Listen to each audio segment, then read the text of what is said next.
আপনারা সবাই কেমন আছেন? আলহামদুলিল্লাহ আলা কুল্লি হাল ওয়া ফি কুল্লি মাকান। আল্লাহ পাকের দরবারে অগণিত শুকরিয়া যে আল্লাহ পাক আমাদেরকে তার নিজ অনুগ্রহে মুসলিম পরিবারে জন্মগ্রহণ করার তৌফিক দিয়েছেন। নবী সাল্লাল্লাহু আলাইহি ওয়াসাল্লামের উম্মত হওয়ার সৌভাগ্য দিয়েছেন এবং আমাদেরকে হেদায়েত প্রদান করার জন্য আল্লাহ পাক আল কোরআনের মতো কিতাব নাজিল করেছেন। হৃদয় থেকে শুকরিয়া আদায় করে বলি আলহামদুলিল্লাহ। আমি যতটুকু জানি আপনাদের এই ক্যাম্পাসে এর আগে কখনো হয়তো ইসলামিক কোনো কনফারেন্স হয় নাই, এটা কি সত্য? সেই হিসাবে আজকের দিনটা আপনাদের জন্য অনেক অনেক মেমোরেবল একটা ডে। আজকে আপনাদের এই প্রতিষ্ঠানে সর্বপ্রথম ইসলামিক কোনো কনফারেন্স অনুষ্ঠিত হয়েছে, আলহামদুলিল্লাহ।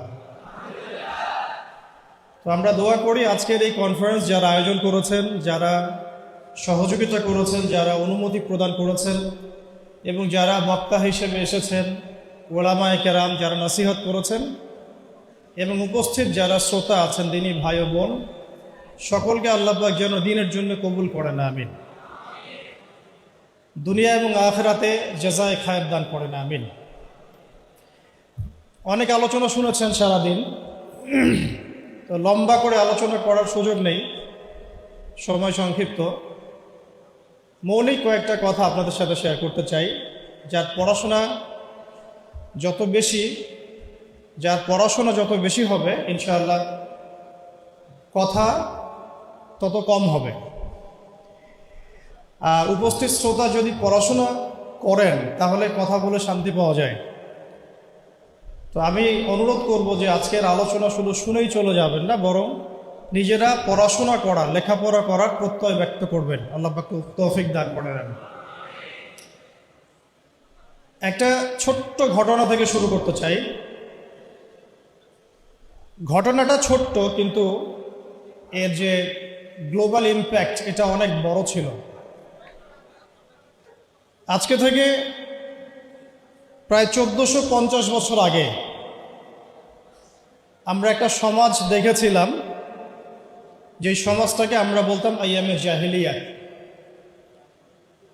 আইয়ামে জাহিলিয়াত অর্থ হচ্ছে অন্ধকারাচ্ছন্ন দিন।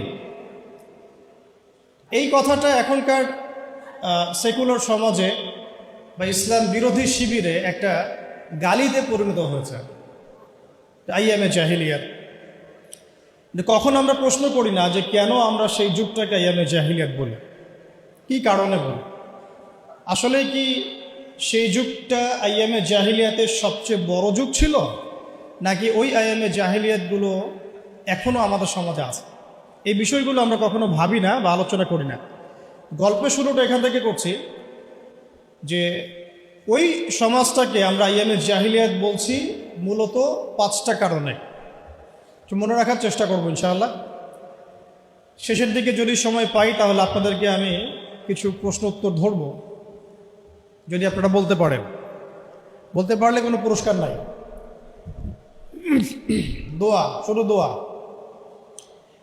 1 নম্বর কারণ ছিল শিরক, আল্লাহ পাকের তাওহীদের সাথে, একত্ববাদের সাথে অংশীদার সাব্যস্ত করা, শিরক। আমাদের ইউনিভার্সিটিতে শিরক নামে কোনো চ্যাপ্টার নাই, কোনো ফ্যাকাল্টি নাই। আল কোরআন কারীমে আল্লাহ পাক বলেছেন ইন্না শিরকা লাযুলমুন আযীম, পৃথিবীতে সবচেয়ে বড় জুলুমটাই হচ্ছে শিরক। কিন্তু শিরক কি এবং কেন, কত প্রকার, কিভাবে এখান থেকে বাঁচবো, এরকম কোনো ফ্যাকাল্টি আমাদের ইউনিভার্সিটিগুলোর মধ্যে নাই। ব্যাপারটা কি অদ্ভুত না? নবী সাল্লাল্লাহু আলাইহি ওয়াসাল্লাম বলেছেন শেষ জামানায় সবচেয়ে বড় ফিতনা হবে মসিহুদ দাজ্জাল। মসিহুদ দাজ্জাল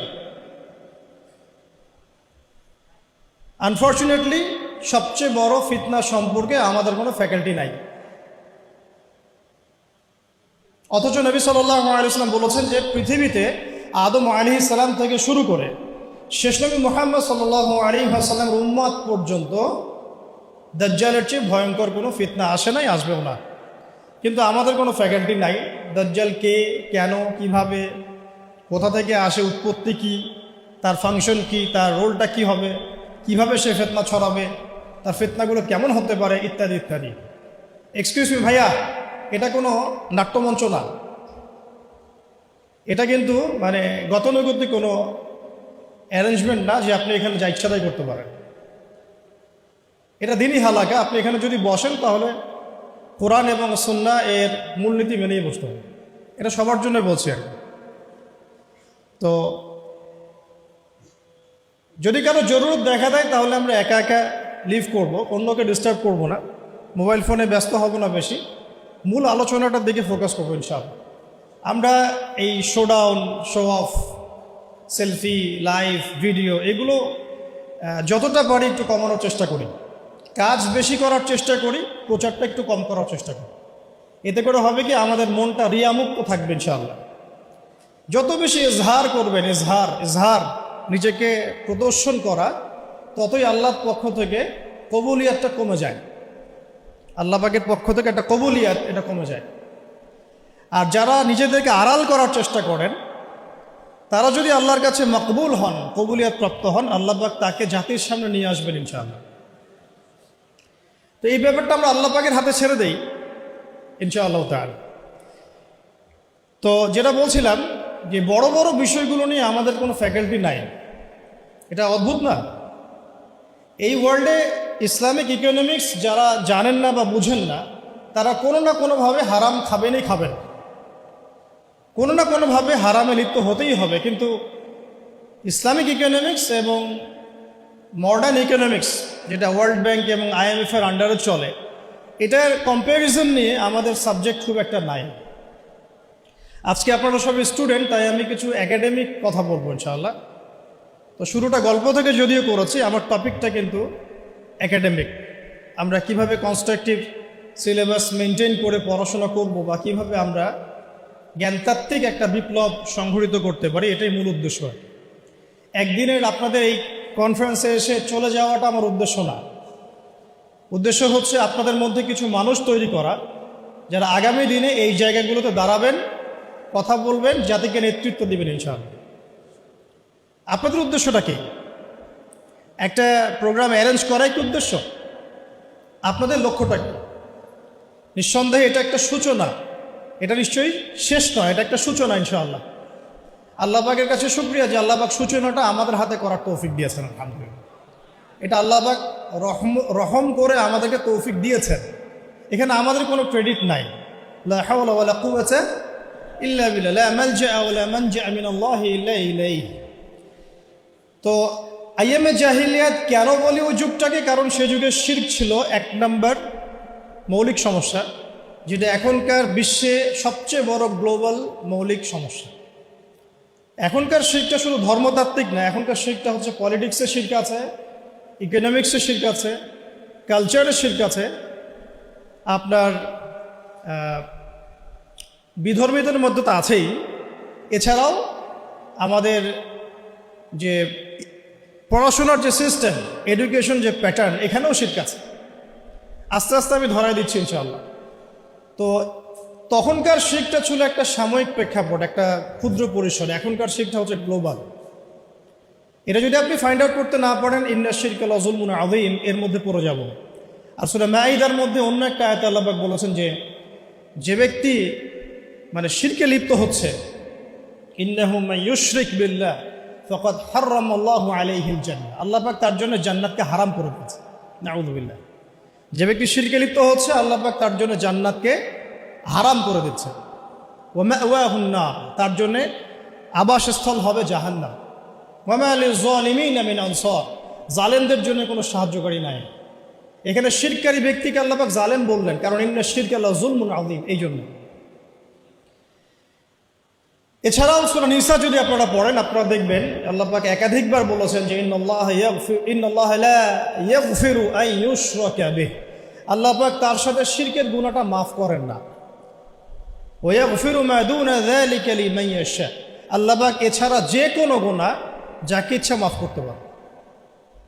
যত বড় গুনাহ আমরা করি না কেন আল্লাহ পাক মাফ করতে পারেন ইনশাআল্লাহ। কিন্তু শিরকের গুনাহ নিয়ে কেউ যদি কবরে চলে যায়, নাউযু বিল্লাহি মিন যালিক, তাহলে এটা ক্ষমা হবে না, এটা স্পষ্ট। তাহলে এটা নিয়ে আমাদের কনসিয়াস থাকা উচিত ছিল, কিন্তু আনফর্চুনেটলি আমাদের 15 বছরের শিক্ষা সিলেবাসে শিরক নামে কোনো কিতাব নাই। পড়েছেন কি কখনো? পরীক্ষা দিয়েছেন? Assignment private? সুবহানাল্লাহ। মুসলিম কান্ট্রির শিক্ষা ব্যবস্থা আস্তে আস্তে আসতেছে ইনশাআল্লাহ। শুরুতেই গলা টিপে ধরা যাবে না, তাই না? আস্তে আস্তে ইনশাআল্লাহ। দ্বিতীয় প্রবলেম ছিল রিবা। রিবা রিবা মানে কি? মাশাআল্লাহ, আপনারা তো জানেন। তো তখনকার সুদটা ছিল আবু জেহেল আবু লাহাবদের দারুন নাদওয়া কেন্দ্রিক। মানে দারুন নাদওয়া মানে হচ্ছে তৎকালীন সময়কার পার্লামেন্ট আর কি, এখনকার অনেকটা ইউনাইটেড নেশনসের মতো। সরাসরি নামটা নিলাম কেন? কারণ দারুন নাদওয়া যা হতো ইউনাইটেড নেশনসে এখন তাই হয়, কোনো পার্থক্য নাই। তো দারুন নাদওয়া কেন্দ্রিক অর্থনৈতিক একটা ব্যবস্থা ছিল। তো সেখানে মূল ভিত্তিটা ছিল রিবা। আর এই রিবা ছিল কয়েকটা সেক্টরে, মানে কয়েকটা প্রকারভেদ ছিল এখানে। কিন্তু এখনকার গ্লোবাল যে রিবা, এখানে এত প্রকারভেদ আছে যেটা বোঝাতে হলে আপনাকে একদিন একটা ফুল ডে সেমিনার করতে হবে অনলি অন রিবা। এত ক্যাটাগরিজ আছে, এত প্রকরণ আছে, যেটা আমি 2 ঘন্টায় বলে শেষ করতে পারবো না। সারাদিন সময় লাগবে, 3-4টা সেশন লাগবে।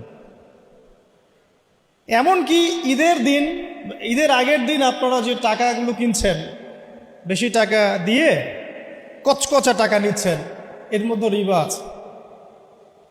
যে পেপার মানিটা আপনার মানি ব্যাগের মধ্যে আছে এখন, এখানেও রিবা আছে। যে মনিটরি সিস্টেমটার মধ্যে আমরা আমাদের সেন্ট্রাল ব্যাঙ্কগুলোকে ফাংশন করেছি, এর মধ্যে রিবা আছে। যে ওয়ার্ল্ড ব্যাংক থেকে লোন নেওয়ার জন্য আমরা উঠে পড়ে লেগেছি, এর মধ্যে রিবা আছে। যে ইলেকট্রনিক মানি আপনি বায়বীয়ভাবে পাস করছেন, এক্সচেঞ্জ করছেন, কেনা বেচা করছেন, এর মধ্যে রিবা আছে। রিবার এত ক্ষেত্র আছে যেটা আসলে সংক্ষিপ্ত সময়ে বোঝানো সম্ভব না। শুধু এতটুকু বলবো, ওই জামানা রিবা ছিল একটা নির্দিষ্ট ক্ষেত্র বিশেষে। এখনকার রিবা হচ্ছে পুরো গ্লোবাল ইকোনমিক সিস্টেমটাই দাঁড়িয়ে আছে অন দ্য বেসিস অফ রিবা। আল্লাহ পাক আমাদেরকে বোঝার তৌফিক দান করুন। আর আপনারা খুব ভালো করেই জানেন রিবা এর 70 বা 73টা পাপের শাখা আছে। তার সবচেয়ে নিচের শাখাটা কি? নিজের মাকে বিয়ে করা। আমরা সবাই কম বেশি নাউযুবিল্লাহি মিন যালিক এই পাপের সাথে সম্পৃক্ত। আর সবচেয়ে মজার ব্যাপারটা দেখেন, আমাদের এই 15-20 বছরের যে এই এডুকেশন সিস্টেম, মানে প্যাটার্নটা আমাদের এখানে the comparison between Islamic economics and world economics এমন কোনো সাবজেক্ট আপনার নাই আছে? 15 বছরে পড়েছেন ভাই? অনেস্টলি বলেন, আপনারা যেখানে বসে আছেন আমিও একসময় ওখানে বসেছি আমরাও। তো এই সিলসিলাটা কিন্তু আমরাও পার করেছি, এসএসসি, এইচএসসি, অনার্স, মাস্টার্সের ব্যাপারগুলো। এই পুরো 15 থেকে 16 বছরে বা আরও বেশি 18 বছরে the comparison between Islamic economics and the world economics এরকম কোনো সাবজেক্ট আমরা পড়ি নাই। শিরকের উপর কোনো সাবজেক্ট আমরা পড়ি নাই। দাজ্জাল তো আলোচনাই নাই, এটা তো মিম্বর থেকে উঠে যাচ্ছে আস্তে আস্তে। ইনস্টিটিউশন এটা কীভাবে আলোচনা হবে? 2-4 জন যারা কথা বলে এদেরকে মানুষ পাগল মনে করে, আর একটু পাগল মনে করে, আর কোনো সাবজেক্ট পায় না, এগুলো সাবজেক্ট নিয়ে কথা বলতেছে। অথচ ওয়ার্ল্ডের সবচাইতে ভাইটাল সাবজেক্ট হচ্ছে দাজ্জাল। জেরুজালেম থেকে যে খেলাফা সারা ওয়ার্ল্ডে কায়েম হবে সামনে, এটার প্রথম আদু মানে শত্রু হচ্ছে দাজ্জাল নিজেই। তার সাথেই ব্যাটলটা হবে। তাকে হত্যা না করা পর্যন্ত জেরুজালেম থেকে সারা ওয়ার্ল্ড ওয়াইড ইসলামিক খিলাফা বা ইসলামিক শাসন ব্যবস্থা বাস্তবায়িত হবে না। তাহলে আমাদের সবচেয়ে বড় এনিমির সাথে আমাদের বোঝাপড়ার জন্যে তার সম্পর্কে তো জানাশোনার দরকার ছিল একটু, নাকি? শত্রু সম্পর্কে যে জানে না সে কি শত্রুকে ডিফিট করতে পারবে? বরং সে ডিফিটেড হবে। এটাই হয়ে আসতেছি আমরা। আপনারা আরবের চিত্রগুলো একটু দেখেন কি হচ্ছে। ইশারা দিলাম, বাকিটা আপনারা বুঝে নেন। 3 নাম্বার প্রবলেম ছিল মাদক। মনে থাকবে তো ইনশাল্লাহ? 1 নম্বরটা কি ছিল? 2 নম্বর, 3 নম্বর খামর মাইসির, মাদক এবং জুয়া। মানে এখন ধরলাম মাদক। তো এই মাদক আর জুয়ার এই প্রবলেমটাকে আপনি যদি একটু গ্লোবালি এখন মিলান, বলেন এটা কি বেড়েছে না কমেছে? শুধু একটা নির্দিষ্ট ক্ষেত্রে আছে, মক্কার মধ্যে না সারা ওয়ার্ল্ডে? এই যে এখন ফোনে ফোনে জুয়া, ফোনের মধ্যে জুয়া, বাইরে জুয়া, IPL-এ জুয়া, BPL-এ জুয়া, ক্রিকেটে জুয়া, ফুটবলে জুয়া, সব জায়গায় জুয়া চলছে। ইভেন ফোনের মধ্যেও জুয়া, অনলাইনেও জুয়া, রাইট, অনলাইনেও জুয়া। আর মাদকের কথা বাদ দিলাম, আগে তো না হয় মানুষ কিছু মাদক খেয়েছে, যেই মাদক সম্পর্কে আল্লাহ পাক সার্টিফাই করেছেন যে ওই মাদকের মধ্যে কিছুটা কল্যাণ আছে। আয়াতটা পড়ে দেখেন, সূরা বাকারায় আছে, ইয়াসআলুনাকা আনিল খামরি ওয়াল মাইসির, তারা তোমাকে খামর এবং মাইসির সম্পর্কে জিজ্ঞাসা করে, কুল ফীহিমা ইসমুন কাবীর ওয়া মানাফিউ লিন-নাস, বলো সেখানে যা আছে তার বেশিরভাগই হচ্ছে নোংরামি, পাপ, খারাপ, কিন্তু কিছুটা উপকারিতা আছে। এটা কিন্তু কোরআনে আছে। আর এখনকার মাদকগুলো এত ডেঞ্জারাস যে আপনাকে হিপনোটাইজ করে ফেলতে পারে। এমনও মাদক বের হয়েছে যেটা খাওয়ার প্রয়োজন নাই, শুধু তার দিকে যদি একটু ফু দেয়, উপাদানটা দিয়ে একটু ফু দেয়, সে অলরেডি হিপনোটাইজড হয়ে যাবে। সে নিজেই তার চেইন, সোনা দানা, মানি ব্যাগ বের করে দিয়ে দিবে মানুষ। এটাও একটা ওয়ান কাইন্ড অফ মাদকের মধ্যে। তো এখন এটা গ্লোবাল সমস্যা। আমি আপনাদেরকে বোঝাতে চাচ্ছি যে কম্প্যারিজনটা খুব বেশি বেশি দরকার, যে আমরা কি আসলে আইএমএ জাহিলিয়াত থেকে বের হতে পেরেছি কিনা। গল্পটা একটু ছোট হলেও মেসেজগুলো অনেক ডিপ। 3 নম্বর হচ্ছে, এটা 3 বললাম না, 4 নম্বর হচ্ছে নারী জাতির অবমাননা। এটা ছিল আইএমএ জাহিলিয়াতের সুন্নত। সুন্নাহ মানে আদর্শ, এই জন্য বললাম সুন্নত। আইএমএ জাহিলিয়াতের সুন্নত। মেয়েদেরকে জীবন্ত কবর দেওয়া হতো। এখনও দেখা যায় গর্ভে মেয়ে বাচ্চা এসেছে, এটা শুনলে অনেকেই বাচ্চাদেরকে পেটেই মেরে ফেলছেন। যদিও বাংলাদেশ মুসলিম কান্ট্রি বলে সংখ্যাটা অনেক কম, কিন্তু আমাদের পার্শ্ববর্তী রাষ্ট্রে এটা সংখ্যা অনেক বেশি। মেয়েদের বৈবাহিক অধিকার দেওয়া হতো না, সম্পত্তির অধিকার দেওয়া হতো না। তো এখন বা এটা কোথায় হচ্ছে? বিবাহ বহির্ভূত সম্পর্কে এখনকার সমাজ জর্জরিত। জিনা এখন সমাজে প্রকট, ব্যভিচার প্রকট। এখনকার সমাজে মেয়েদের সম্পত্তির অধিকার পর্যন্ত আমরা নিশ্চিত করতে পারি নাই। এমনকি শিক্ষার অধিকারটুকু কিন্তু অনেক ক্ষেত্রে নিশ্চিত হয় নাই। আর তারা যদি শিক্ষা অর্জন করতে ঘরের বাইরে আসে, তাদের নিরাপত্তা কিন্তু নিশ্চিত হয় নাই। হয়েছে কি? ধর্ষণ কি বেড়েছে না কমেছে? আপনারা সবাই সাক্ষী এগুলো। আদম শুমারির মতো যদি কোনো সতীত্ব শুমারি করতে পারে বাংলাদেশে কেউ, সে দেখবে যে বাংলাদেশে অনার্স পড়ুয়া বহু ছেলে মেয়ে অনার্স শেষ করার আগেই তাদের সতীত্ব নষ্ট করে ফেলছে। এছাড়া টিজিং তো আছেই, অ্যাবিউজিং তো এগুলো তো আছেই। তো নারীর অবমাননার বিষয়গুলো যদি বলতে শুরু করি, এটা আলাদা সেশন লাগবে। এটা আপনারা সবাই বুঝতে পারছেন যে আমরা ওই দুষ্ট চক্র থেকে বের হতে পারি নাই। 4 নম্বর এটা হলো। 5 নম্বর হচ্ছে গোত্রীয় হানাহানি। আর কি গোত্রীয় হানাহানি, কনফ্লিক্ট, বিভিন্ন ব্যাটল হতো গোত্রে গোত্রে। এটা আইএমএ জাহিলিয়াতের মধ্যে ছিল। এখন এই গোত্রীয় হানাহানিটা কিন্তু পলিটিক্যাল দ্বন্দ্ব, গ্লোবাল অ্যাসপেক্টসে এই যে যুদ্ধ বিগ্রহগুলো, এইগুলোতে রূপ নিয়েছে। কোনো অংশে কমে নাই, কিন্তু বেড়েছে। নবী সাল্লাল্লাহু আলাইহি ওয়াসাল্লামের পুরো যুগে এই 23 বছর যদি আমরা হিসেব করি, দেখব যত ব্যাটল হয়েছে সব মিলে মোটামুটিভাবে 2 থেকে 3 হাজার মানুষ হয়তো মারা গেছে। আল্লাহু আ'লাম বিস-সাওয়াব, আল্লাহ ভালো জানেন। এখনকার হিস্ট্রিগুলো যদি পড়েন, ভিয়েতনাম যুদ্ধে কতজন মানুষ মারা গেছে, যখন চাইনিজদের মধ্যে কনফ্লিক্টটা হয়েছিল মাও সেতুংয়ের সময়, তখন কতজন মানুষ মারা গেছে। রাশিয়ানদের সোভিয়েতের সময়, ওই বিপ্লবের সময় কতজন মানুষ মারা গেছে। আচ্ছা, ফার্স্ট ওয়ার্ল্ড ওয়ারে আসেন, কতজন মানুষ মারা গেছে। সেকেন্ড ওয়ার্ল্ড ওয়ারে আসেন, কতজন মানুষ মারা গেছে। কতজন না, কত কোটি। কতজন না, সংখ্যাটা কিন্তু কত কোটি। এটা ছিল ইংল্যান্ডের ওয়ার্ল্ড অর্ডার। তো ইউএসএর যে ওয়ার্ল্ড অর্ডার যখন সে পৃথিবীতে আসছে অ্যাজ এ রুলিং স্টেট, তখন সারা বিশ্বে যত যুদ্ধ বিগ্রহ হয়েছে এর মধ্যে কত লক্ষ কত কোটি মানুষ মারা গেছে। সবচেয়ে বড় কিলার স্টেট পৃথিবীতে এটা, যেটার সাথে বন্ধুত্ব করার জন্য আমরা উঠে পড়ে লেগেছি এখন। আর আমি একটা জিনিস সতর্ক করতে চাই আপনাদেরকে, যে ইয়াজুজদেরকে তাড়িয়ে দিয়ে মাজুজদেরকে মাথার উপরে নিয়ে আসবেন না। ইশারা দিয়েছি, এটা রূপক অর্থে বলেছি। আবার এটা মনে করবেন না যে এরাই মাজুজ, এটা জুলকার নাইনের সেই ইয়াজুজ মাজুজ না, আমি রূপক অর্থে বলেছি। কারণ ইয়াজুজ আর মাজুজের ফাংশন কি? ইন্না ইয়াজুজ ওয়া মাজুজ মুফসিদুনা ফিল আরদ। হে জুলকার নাইন, আমাদের জন্য একটা দেয়াল নির্মাণ করে দাও, কারণ ইয়াজুজ আর মাজুজ আমাদের জমিনে ফাসাদ সৃষ্টি করছে। ইউফসিদুনা ফিল আরদ, ইউফসিদুন, তারা ফাসাদ সৃষ্টি করছে। ফাসাদ, ফিতনা, ফাসাদ। তো এগুলো কি ফাসাদ না?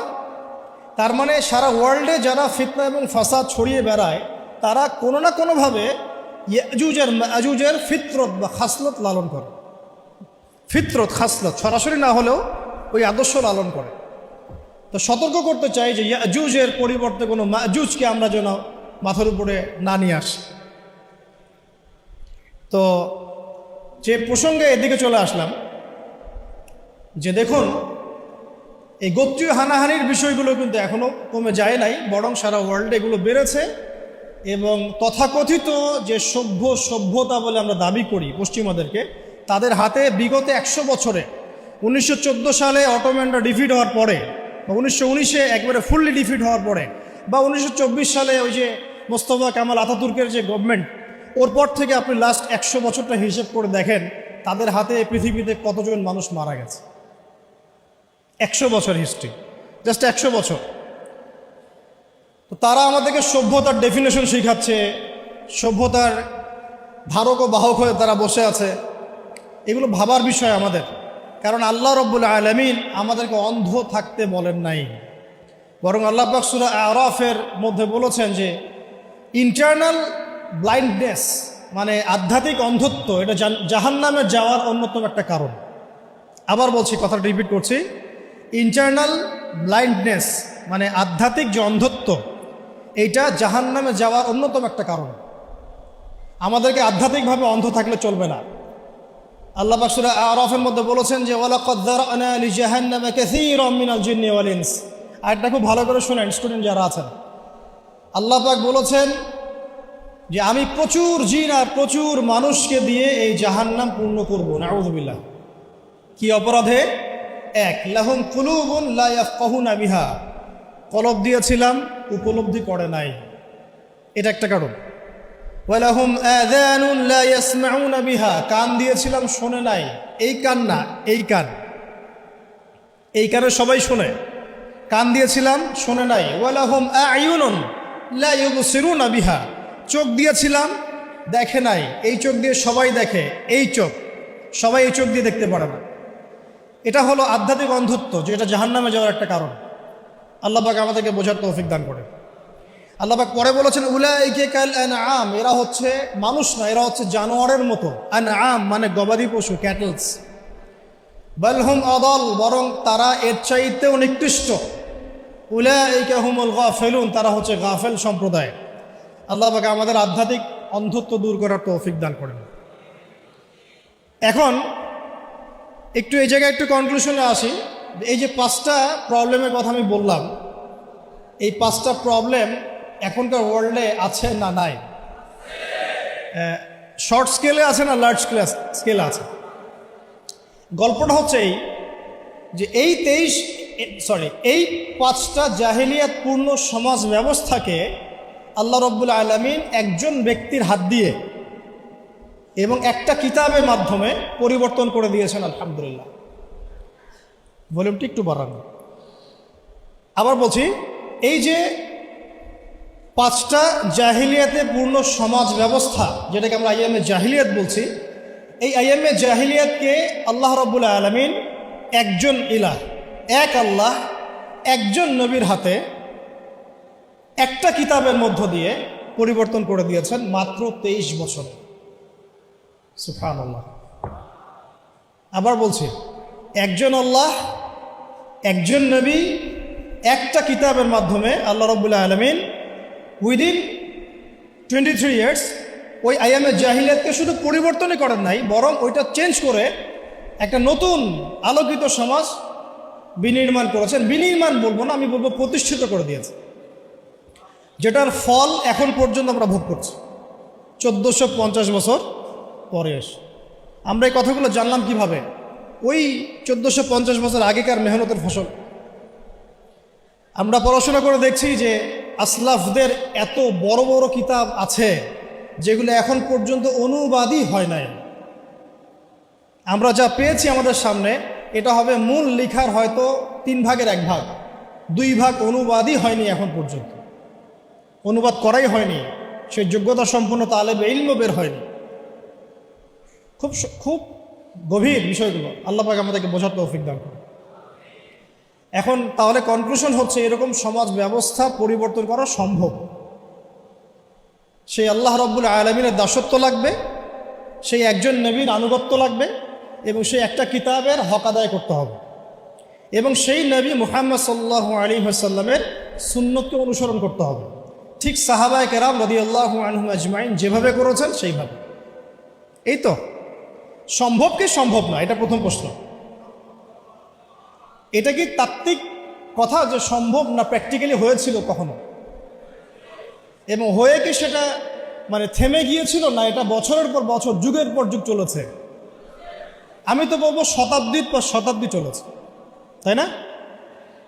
অটোম্যানদের যে মানে খিলাফা স্টেট যেটাকে আমরা বলছি, এটা তো অ্যাবলিশ হয়েছে বেশি দিন হয় নাই, 100 বছর, হাইয়েস্ট হলে 120 বছর হবে।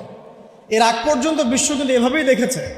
নবী সাল্লাল্লাহু আলাইহি ওয়াসাল্লামের যুগ, 4 খলিফার যুগ, উমাইয়াদের প্রায় 100 বছরের শাসন ব্যবস্থা, তারপর আব্বাসীয়দের প্রায় 550 বছর শাসন ব্যবস্থা, তারপরে ফাতেমিরা ছিল একদিকে, ওইদিকে কর্ডোভার দিকে আব্দুর রহমান তার শাসন ছিল, তারপরে মামলুকরা এসেছে, মোগলরা শাসন করেছে, তুর্কিরা করেছে, এভাবে চলেছে, বছরের পর বছর চলেছে। লাস্ট 100 বছরে আমাদের চিত্রটা একদম টোটালি ডিফারেন্ট। আমরা এখন মানে ডমিনেটেড, আগে আমরা ডমিনেট করতাম সারা ওয়ার্ল্ডকে, এখন আমরা ডমিনেটেড। তবে এটাও বেশি দিন থাকবে না ইনশাআল্লাহ, কারণ অচিরেই আবার সেই খেলাফা স্টেট সামনে আসছে ইনশাআল্লাহ। এটা যে আসছে এর তো এক্সাম্পল আপনারাই, যেটা যেখানে হওয়ার কথা না সেটা সেখানে হচ্ছে। মানে কি? মানে টেবিল ঘুরছে, আলহামদুলিল্লাহ। এবং আমরা আমাদের তরুণ ভাইদেরকে অনেক আশাবাদী, কিন্তু কিছু কিছু বিষয়ে সংশোধন করার দরকার, সেটা আমি টাচ করবো আজকে। এটাই আমার আলোচনার শেষ অংশ হবে ইনশাআল্লাহ। এখন একটা বিষয় খালি আজকে ফোকাস করব, যেটা সব তো আর একদিনে করা সম্ভব না। আপনাদের কি মনে হয় এই সমাজটা পরিবর্তন হয়েছে কি শুধুমাত্র মিষ্টি মিষ্টি কথায়, না কোনো ত্যাগ এবং স্যাক্রিফাইস ছিল? শুধু কি সৎ কাজে আদেশ করেই হয়েছে, না অসৎ কাজে নিষেধও করতে হয়েছে? আমরা কি শুধু দাওয়াতের কাজই করেছি, না ক্ষেত্র বিশেষে আমাদেরকে লড়তেও হয়েছে? প্রয়োজনে আমাদেরকে মার খেতে হয়েছে, সবর করতে হয়েছে, আবিসিনিয়াতে চলে যেতে হয়েছে, তায়েফে যেতে হয়েছে, মদিনায় হিজরত করতে হয়েছে, প্রয়োজনে বদরে যেতে হয়েছে, উহুদে আসতে হয়েছে, খন্দকে আসতে হয়েছে, কখনো পররাষ্ট্রনীতি অ্যাপ্লাই করতে হয়েছে, কখনো সন্ধি করতে হয়েছে, কখনো শান্তি চুক্তি করতে হয়েছে। এক একটা ক্ষেত্রে এক এক রকম ইনিশিয়েটিভ আমাদেরকে নিতে হয়েছে। তবে একটা বিষয় আমরা এক জায়গায় ছিলাম, সেটা হচ্ছে এক আল্লাহ, একজন নবী, একটা জামা, একটা ইমারা, একটা কিতাব, একটা সুন্নাহ। এই জিনিসগুলোতে যখন ভাটা পড়েছে তখন আমাদের শক্তি কমে গেছে। কথা কি বুঝতে পারছেন? গল্পটা হচ্ছে এই যে নবী সাল্লাল্লাহু আলাইহি ওয়াসাল্লাম এই সমাজে জন্মগ্রহণ করেও এই সমাজের জাহিলিয়াতের মধ্যে তিনি মিশে যান নাই, বরং এগুলো থেকে তিনি দূরে ছিলেন। যখন তার কাছে ওয়াহি এসেছে, ওয়াহি আসার পর থেকে মাত্র 23 বছর সময় নিয়েছেন তিনি। এই 23 বছরে তিনি ওই পুরো সমাজের সমস্ত জাহিলিয়াতকে দূর করে নতুন একটা সমাজ বিনির্মাণ করেছেন, আলহামদুলিল্লাহ। এবং আমরা বুঝলাম যে এটা আমাদের দ্বারাও সম্ভব ইনশাআল্লাহ। এটা আমাদের দ্বারাও সম্ভব ইনশাআল্লাহ। নাকি সম্ভব না? তো সম্ভব হতে হলে যে কয়েকটা কাজ করতে হবে, সে কয়েকটা কাজ আগে বলে নেই, মুখস্থ করেন। এক, সর্বপ্রথম আমাদেরকে ইলমের চর্চা করতে হবে, জ্ঞানের চর্চা করতে হবে। 1 নম্বর, মনে থাকবে তো ইনশাল্লাহ? কোন জ্ঞানের চর্চা করব? যেই জ্ঞান আমাকে আল্লাহ পর্যন্ত পৌঁছে দেয় সেই জ্ঞান। কোন জ্ঞানের চর্চা করব না? যেই জ্ঞান আমাকে আল্লাহ থেকে দূরে সরায় দেয়। সিম্পল। কোন জ্ঞানের চর্চা আমি করব? যেই জ্ঞান আমাকে আল্লাহ পর্যন্ত পৌঁছে দেয়। কোন জ্ঞানের চর্চা আমি করব না? যে জ্ঞান আমাকে আল্লাহ থেকে দূরে সরায়। 1। 2 নম্বর হচ্ছে, আমি কি শুধু একমুখী জ্ঞানে শিক্ষিত হব? উত্তর হচ্ছে না। এই যুগকে যদি আমরা ডিল করতে যাই এবং কোরআন সুন্নাহকে হাতে নিয়ে ওয়ার্ল্ডকে চ্যালেঞ্জ করতে চাই, তাহলে আমাকে ভার্সেটাইল নলেজ রাখতে হবে। তবে আমার ভিত্তিটা হবে অবশ্যই তাওহীদের জ্ঞান দিয়ে, কোরআনের জ্ঞান দিয়ে, সুন্নতের জ্ঞান দিয়ে। এরপরে আমি যেদিকে যাব সেটা আমি বাছাই করব, কিন্তু আমার ভিত্তিটা যেন হয় কোরআন এবং সুন্নাহ ভিত্তিক শিক্ষা ব্যবস্থা দিয়ে। এটা নিয়ে দুটো কথা আছে, পরে বলছি ইনশাআল্লাহ। 3 নম্বর যে কাজটা করতে হবে সেটা হচ্ছে, যা শিখব তার উপরে আমল করতে হবে। যা শিখব তার উপরে আমল করতে হবে। আমলবিহীন জ্ঞান দিয়ে কোনো কাজ নাই। ইলম শিখলাম কিন্তু আমল নাই, এটা দিয়ে সমাজ পরিবর্তন হবে না, ব্যক্তিও পরিবর্তন হবে না। 4 নম্বর, একা একা ইলম চর্চা করব না, বরেণ্য ওলামায়ে কেরামদের সোহবতে জ্ঞান শিখব। একটা প্রতিষ্ঠানে আমরা পড়াশোনা করছি, এখানে আপনারা পড়ছেন, আপনি কি একা একা পড়ছেন? একটা সিস্টেম আছে, টিচার আছেন, সিলেবাস আছে। আপনি কি বাসায় বসে অনলাইনেই মাস্টার্স করে ফেলছেন? না, প্রতিষ্ঠানে আসছেন, টিচারের সামনে বসছেন, ক্লাস করছেন, অ্যাসাইনমেন্ট জমা দিচ্ছেন, কোচিং করছেন, প্রয়োজনে মেসে থাকছেন, প্রয়োজনে বাড়িঘর বিক্রি করে দিয়ে ফর্ম ফিল আপ করছেন। আপনার তো স্যাক্রিফাইস আছে, তাই না? আপনারও তো অনেক অবদান আছে। এমনি এমনি তো আপনি সার্টিফাইড হচ্ছেন না, ডিগ্রি অর্জন করছেন না। ঠিক সেম, যদি আপনি দিনের জ্ঞান অর্জন করতে চান, তাহলে ওলামায়ে কেরামদের কাছে আপনাকে আসতে হবে। আরবিতে একটা প্রবাদ আছে খুব সুন্দর, যে জ্ঞানের কাছে আসতে হয়, জ্ঞান কারো কাছে যায় না। জ্ঞানের কাছে আসতে হয়, জ্ঞান কারো কাছে যায় না। জ্ঞানের একটা গায়রত আছে, জ্ঞান সহজে কাউকে ধরা দেয় না। যদি আপনি আপনার সমস্ত কিছু জ্ঞান অর্জনের জন্য ব্যয় করেন, তাহলে জ্ঞান আপনাকে তার সামান্য কিছু দিবে, সব দিবে না, সামান্য কিছু দিবে। ইলমের গায়রতটা এরকম।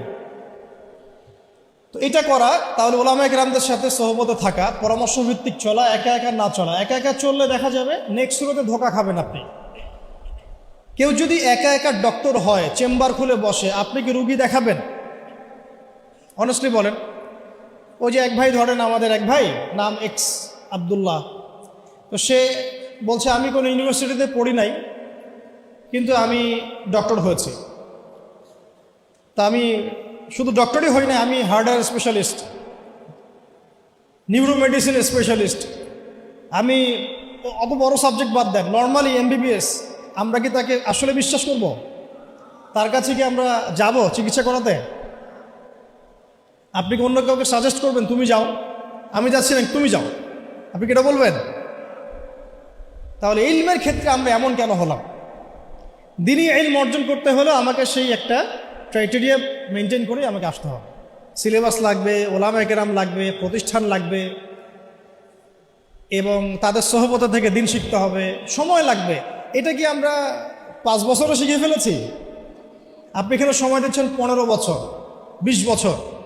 তাহলে যদি আমরা চাই বড় কোনো ফকিহ হব, বড় কোনো মুজতাহিদ হব, বড় কোনো তাফসীর কারক হব, উলামা হব, তাহলে আমাদেরকে সময় দিতে হবে, 1 দিন 2 দিন না, কমপক্ষে 10 থেকে 15 বছর। এটা দেওয়ার পরেও যে আমরা বড় আলেম হয়ে যাব, মুহাদ্দিস হয়ে যাব, নিশ্চিত না। কারণ এই অঙ্গরে জ্ঞান শেখার কোনো শেষ নাই। তার উপর আবার ওই জ্ঞানের উপর আমল লাগবে, এবং সেই যেটা আমি শিখেছি ওইটা সত্যি সত্যি সমাজে বাস্তবায়ন করছি কিনা, এটাও একটা ফ্যাক্টর। কি তো অত গভীরে নিচ্ছি না আপনাদেরকে। মূল কথাটা হচ্ছে ওলামায়ে কেরামের সোহবতে থাকা, এটা হলো 4 নাম্বার। 5 হচ্ছে হালাল খাওয়া, হারামের দিকে না যাওয়া, হালাল রিজিকের দিকে ছোটা, হারামের দিকে না যাওয়া। 6 নাম্বার আখলাক, চরিত্রটাকে পবিত্র রাখার চেষ্টা করা। রাখার চেষ্টা করে না, বরং আসলে রাখতেই হবে। বোধ দিনী বোন দিনী ভাই সবাইকে বলছে আর কি, আখলাক বা চরিত্রটাকে পবিত্র রাখতেই হবে। এর জন্য যা করার তাই করতে হবে, এর জন্য যা করার তাই করতে হবে। 7 নম্বর হচ্ছে যে আমাদের আত্মশুদ্ধি অর্জন করতে হবে, তাসকিয়া অর্জন করতে হবে। তাসকিয়া মানে হচ্ছে হৃদয়টাকে পবিত্র রাখা। এখানে দুনিয়াবি লোভ, লালসা, হিংসা, বিদ্বেষ, গীবত, তহমত এগুলো বাদ দিয়ে একটা ফ্রেশ মন লালন করবেন। এই মনটা নিয়ে আপনি আল্লাহর পথে ছুটবেন। 8 নাম্বার, সবাই মিলে সৎ কাজে আদেশ করতে হবে এবং অসৎ কাজে নিষেধও করতে হবে। মানে সবাইকেই অ্যাটলিস্ট পার্ট টাইম দায়ী হতে হবে। কয়েকজন মানুষের উপরে দায়িত্ব ছেড়ে দেওয়া যাবে না। কথা কি বোঝাতে পারছি? কয়েকজন মানুষের উপরে দায়িত্ব ছেড়ে দিয়ে আপনি নিশ্চিন্তে বসে থাকবেন না। উম্মাহ আপনার কাছে কিছু চায়, এটা দায়িত্ব শুধু আমার একার না, আপনাদের সবারই। তাই সৎ কাজে আদেশ, অসৎ কাজে নিষেধ সবাইকেই করতে হবে, দিনী ভাই বোন সবাইকেই। এখানে সুরত হচ্ছে যার যতটুকু যোগ্যতা ওই আলোকে করব। যে বিষয়টা আমি বুঝি না, যে যোগ্যতা আমার নাই, সেটার দাওয়াত আমি দিতে যাব না। তখন হবে কি, আমি ওইটার দাওয়াত দিলে মানুষ বিভ্রান্ত হবে। ঠিক আমার দাওয়াতে যদি মানুষ আল্লাহর পথে আসে, আমি যেমন নেকি পাবো, ওই রকম আমার দাওয়াতে যদি মানুষ ভুল পথে চলে যায়, আমি কিন্তু গুনাহগারও হব। খেয়াল রাখতে হবে, ঠিক আছে? আর 9 নম্বর হচ্ছে প্রতিভাগুলোকে মূল্যায়ন করা এবং প্রতিভাগুলোকে সততার সাথে বের করা। আপনার মধ্যে কি প্রতিভা আছে, নিশ্চয়ই না কোনো না কোনো প্রতিভা তো আছে। ওই প্রতিভাটুকু অনেস্টলি বের করেন, বের করে আল্লাহর রেজামন্দি, আল্লাহ পাকের সন্তুষ্টির জন্যে ওই প্রতিভাটাকে আপনি দিনের পথে কাজে লাগান। আর 10 নম্বর হচ্ছে মুসলিমদের মধ্যে ঐক্য বজায় রাখেন, বিভক্ত হবেন না। ঐক্য বজায় রেখে চলার চেষ্টা করি ইনশাআল্লাহ তাআলা। এই কাজগুলো যদি একটু ইহসানের সাথে দিল লাগিয়ে এবং দীর্ঘ সময় ধরে করা যায়, আমরা খুব আশাবাদী যে এই তরুণ প্রজন্মকে দিয়ে ইনশাআল্লাহ আগামীতে দিনের বড় কোনো খেদমত হবে ইনশাআল্লাহ। কারণ তাদের ডেডিকেশন আছে, সাহস আছে এবং অনেক ক্ষেত্রে আবেগও আছে, কিন্তু আমরা চাই না এগুলো মিসইউজ হোক। আমরা চাই এগুলো শুধু আবেগের বসে না, বরং বিবেক দিয়ে ভেবে চিন্তা করে একটা কনস্ট্রাকটিভ জীবনের উসুল মেনটেন করে আপনি সামনের দিকে আগান। আল্লাহ পাক তৌফিক দান করেন। এর বাইরে আরও অনেক কথা আছে, টাইম মেনটেন করা, ভালো প্যারেন্টিং, ভালো পরিবার গঠন করা, সন্তান প্রতিপালন, আরও অনেক ব্যাপার আছে। আমি মেজর কয়েকটা বললাম আর। এবং ধারাবাহিকতা বজায় রাখা, আজকে অনেক বেশি করলাম কালকে নাই এমন না হওয়া, অল্প করে হলেও প্রতিদিন কিছু কিছু করে করা। তো এই কাজগুলো যদি আমরা করতে পারি, দিন কায়েম হবে ইনশাআল্লাহ। আশাবাদী আপনারা? এখন বাস্তবতা দেখে আমি আস্তে আস্তে শেষের দিকে যাচ্ছি। অনেক লম্বা করব না, আপনাদের বিরক্তি ধরাবো না। বাস্তবতাটা হচ্ছে এই যে নবী সাল্লাল্লাহু আলাইহি ওয়াসাল্লাম যে ওহীটা প্রাপ্ত হলেন, সূরা আলাকের প্রথম 5টা আয়াত, কয়টা আয়াত? এটাকে ধরে কয়েকটা কথা বলছে আপনার। এই যে 23 বছরের কথা আমি বললাম, যে 23 বছরে সমাজটা পরিবর্তন হয়ে গেছে। এমন সমাজ যে সমাজে এই জাহেলিয়াতগুলো ছিল, কিসের ভিত্তিতে হয়েছে? জাদু দিয়ে, মানুষকে পিটিয়ে, রিমান্ডে নিয়ে টর্চার করে, মানুষকে উঠিয়ে আয়না ঘরে নিয়ে পরিবর্তন করা হয়েছে। কোনটা বলেন? মানুষকে দাওয়াত দেওয়া হয়েছে, আল্লাহর দিকে নিয়ে আসা হয়েছে, বুঝানো হয়েছে, মানুষ বুঝে নাই, মানুষ গালিগালাজ করেছে, মেরেছে, সবর করা হয়েছে, প্রয়োজনে দেশ থেকে চলে যাওয়া হয়েছে, তাই না? হিজরত করা হয়েছে। পরে যখন তারা বেশি এগ্রেসিভ হয়ে গেল, তখন আমাদেরকে বদরে আসতে হলো। বদরে তো আমরা প্রথমে যাই নাই, তাই না? রাষ্ট্র যখন কায়েম করেছে তারপরে গিয়েছে। রাষ্ট্র কায়েম করার আগে তো আমরা বদরে যাই না। এখন আমরা এই পুরো যে কাজগুলো হয়েছে, এর গোড়াটা যদি আপনি সার্চ করেন, দেখবেন সেটা হচ্ছে ওই প্রথম ওহীর ভিত্তিতে। ইকরা বিসমি রাব্বিকাল্লাযী খালাক। প্রথম ওহীটা কি ছিল? ইকরা বিসমি রাব্বিকাল্লাযী খালাক। আজকে একটু সময় নিয়ে আমি আয়াতগুলো আপনাদেরকে বোঝাচ্ছি। অনেক জায়গায় সময় পাই না, পরিবেশ পাই না। আমার কাছে মনে হচ্ছে এখন বলার মতো পরিবেশ আছে, তাই বলছি। ধৈর্য আছে আপনাদের? আচ্ছা, একটু শুনেন, আয়াতগুলো শুনেন, অনেকে এইটুক বলে আর কি, ইকরা বিসমি রব্বিকাল্লাযী খালাক। এবং আমি দেখেছি অনেক সেকুলার প্রতিষ্ঠান, ইভেন ইংলিশ মিডিয়াম স্কুল কলেজের বাইরেও আয়াতটা লেখা আছে। আসলে এর দ্বারা কি বোঝানো হয়েছে? নবী সাল্লাল্লাহু আলাইহি ওয়াসাল্লাম পেরেশান, এই সমাজটাকে কিভাবে পরিবর্তন করব। তিনি সমাজের এই জাহিলিয়াতগুলো থেকে নিজেকে দূরে সরিয়ে রাখেন, ওই হেরা গুহায় গিয়ে বসে থাকেন। আপনারা যারা নামাজ পড়েন 5 ওয়াক্ত, আপনার কানের পাশে যদি মিউজিক প্লে করা হয় ধুমধারাক্কা, আপনার কি ভালো লাগে? ভালো লাগে কি আপনার? নিশ্চয়ই ভালো লাগে না। আর নবী সাল্লাল্লাহু আলাইহি ওয়াসাল্লাম, যার আগেও কোনো গুনাহ নাই, পরেও কোনো গুনাহ নাই, তার কাছে কেমন করে ভালো লাগবে? তিনি তো একজন নবী। সমাজে এইসব জাহিলিয়াত দেখে তিনি দূরে সরে থাকেন। দেখেন আমাদের সমাজেও কিন্তু যে মানুষগুলো একটু আল্লাহওয়ালা, সমাজের জাহিলিয়াত তাদেরকে ভালো লাগে না, তারা আলাদা হয়ে চলে। তখন সমাজ ওদেরকে বলে তার আনসোশ্যাল, তাই না? আমরা বিপদে পড়ি, তখন খুব বিব্রতকর অবস্থায় পড়ি। তা নবী সাল্লাল্লাহু আলাইহি ওয়াসাল্লাম সেখানে পেরেশান। আল্লাহ পাক তখন পেরেশানি দূর করছেন এইভাবে ওহী নাজিল করে, যে আপনি যে সমাজটাকে পরিবর্তন করতে চাচ্ছেন, এটা এমনি এমনি হবে না। এটার জন্যে জ্ঞানের চর্চা দরকার, জ্ঞানের বিপ্লব দরকার। সুবহানাল্লাহ। এই জন্য প্রথম আয়াত আসছে পড়ুন। প্রথম আয়াত তো বলা হয় নাই যে শিরক করবেন না, মাদক দ্রব্য কেউ সেবন করবেন না, পর্দা করো, ইভেন নামাজ পড়ো, আল্লাহকে সিজদা করো, হ্যাঁ, সুদ খেও না, এরকম কি প্রথম আয়াত ছিল? প্রথমে বলা হচ্ছে পড়াশোনা করতে। ইকরা বিসমি রব্বিকাল্লাযী খালাক। ইকরা মানে পড়ুন, ইকরা মানে বিসমি মানে নামে, নাম দ্বারা, রব্বিক, রব্বিক মানে আপনার রবের, রব্বিকা আপনার রবের, আল্লাযী যিনি, খালাকা সৃষ্টি করেছেন।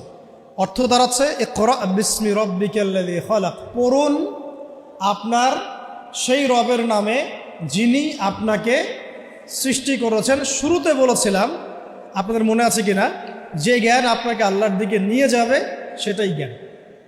এইটা হচ্ছে দ্য ডেফিনেশন অফ নলেজ। বুঝাতে পারছে কি ভাই? জ্ঞানের সংজ্ঞা কি?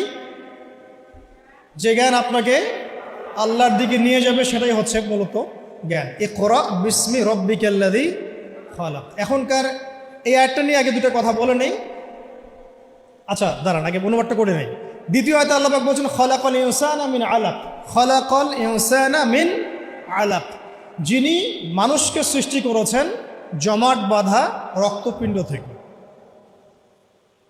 পুরা আমাদের যে মেডিকেল সায়েন্স আছে, এই আয়াত থেকে তাদের শেখার যে কত কি আছে আল্লাহ ভালো জানে।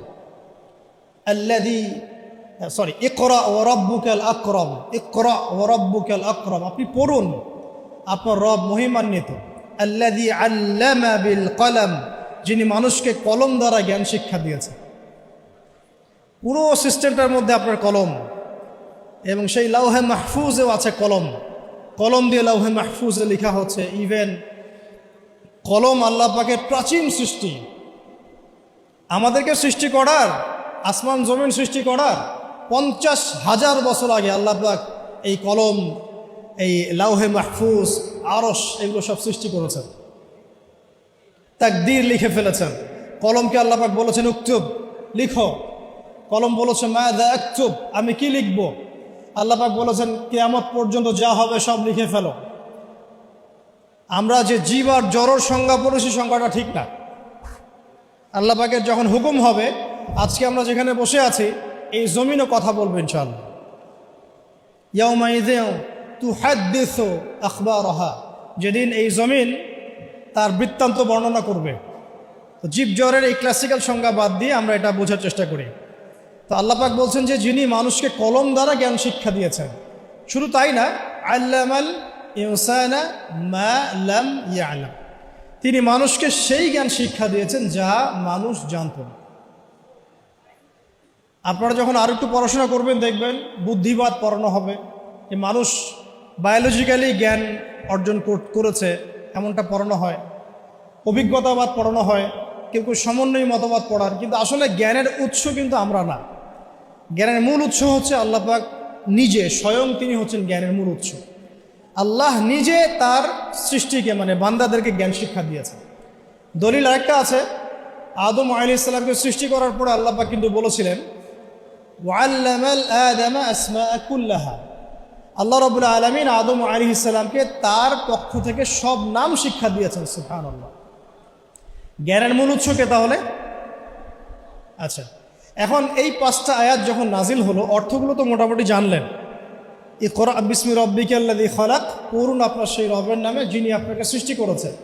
খালাকাল ইনসানা মিন আলাক, যিনি মানুষকে জমাট বাঁধা রক্তপিণ্ড থেকে সৃষ্টি করেছেন। ইকরা ওয়া রাব্বুকাল আকরাম, পড়ুন আপনার রব মহিমান্বিত। আল্লাযী আল্লামা বিল কলম, যিনি মানুষকে কলম দ্বারা জ্ঞান শিক্ষা দিয়েছেন। আল্লামাল ইনসান মা লাম ইয়ালাম, মানুষকে সেই জ্ঞান শিক্ষা দিয়েছেন যা মানুষ জানত না। এই যে গল্পের জার্নি বিগেন্স এখান থেকে। এরপরে 23 বছর পরে আপনি মক্কার দিকে তাকান, দেখবেন সেখানে কোনো শিরক নাই, আছে? কোনো রিবা নাই, আছে? কোনো মাদক নাই, কোনো মেয়ের অবমাননা, ইভেন কোনো জুয়া, ধর্ষণ, বিচ্ছিন্ন দু একটা ঘটনা ঘটতে পারে, কোনো গোত্রীয় হানাহানি, কিচ্ছু নাই। কত বছর? 23 বছর। জার্নিটা কোথা থেকে শুরু হলো? হেরা গুহা থেকে। কোন আয়াত থেকে? ইকরা, পড়ুন থেকে। এখন আপনারাও সব স্টুডেন্ট, আপনারাও পড়ছেন, মাশাআল্লাহ 15 বছর হয়ে গেছে। আমরাও পড়েছি, আমারও 15 বছর চলে গেছে। এর আগেও অনেক জেনারেশন পড়েছে, তাদেরও শত শত বছর চলে গেছে। কিন্তু নবী সাল্লাল্লাহু আলাইহি ওয়াসাল্লামের মতো জ্ঞান দিয়ে সমাজ পরিবর্তন করতে পেরেছে কতজন? বা কেউ কি পেরেছে? আদৌ কি কোনো জাতি এসেছে যারা সেই জ্ঞান দিয়ে পুরো সামাজিক সমস্ত সমস্যার সমাধান টানতে পারে?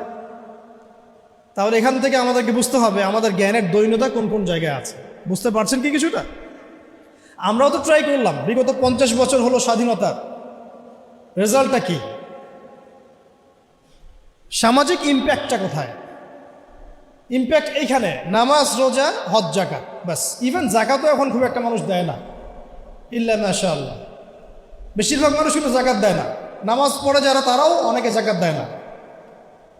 কিন্তু ইসলামের অন্যান্য যে বিধানগুলো আছে, এই বিধানগুলোর কয়টা সমাজে বাস্তবায়িত হয়েছে? একটাও কি হয়েছে? আসলে একটাও হয় না। এখন যদি আপনি আমাকে বলেন যে ভাই আপনাকে আমি উপদেষ্টা বানাই দিলাম, এখন তো উপদেষ্টা ফেসবুকে হয় আর কি। তো এখন যাই হোক, যোগ্যতা থাক না থাক, এমপি টেমপি হয় মানুষ, ওইদিকে আসবো আমি, ফিনিশিংটা ওইদিকেই দিব ইনশাআল্লাহ। একটু ধৈর্য ধরেন, শেষ করতেছি।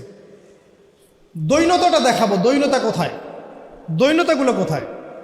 যদি বানায় দেন এবং আমাকে যদি বলেন ভাই কোরআনের তো আছে যে চুরি করলে চোরের হাত কেটে ফেলো, ব্যভিচার করলে রজম করো, তারপরে বেত্রাঘাত করো, মাদকদ্রব্য সেবন করলে বেত্রাঘাত করো, তারপরে হত্যা করলে কিসাস করো, মুরতাদ হয়ে গেলে তাকে মৃত্যুদণ্ড দাও, কেউ নবীকে গালি দিলে সাল্লাল্লাহু আলাইহি ওয়াসাল্লাম তাকেও হত্যা করো।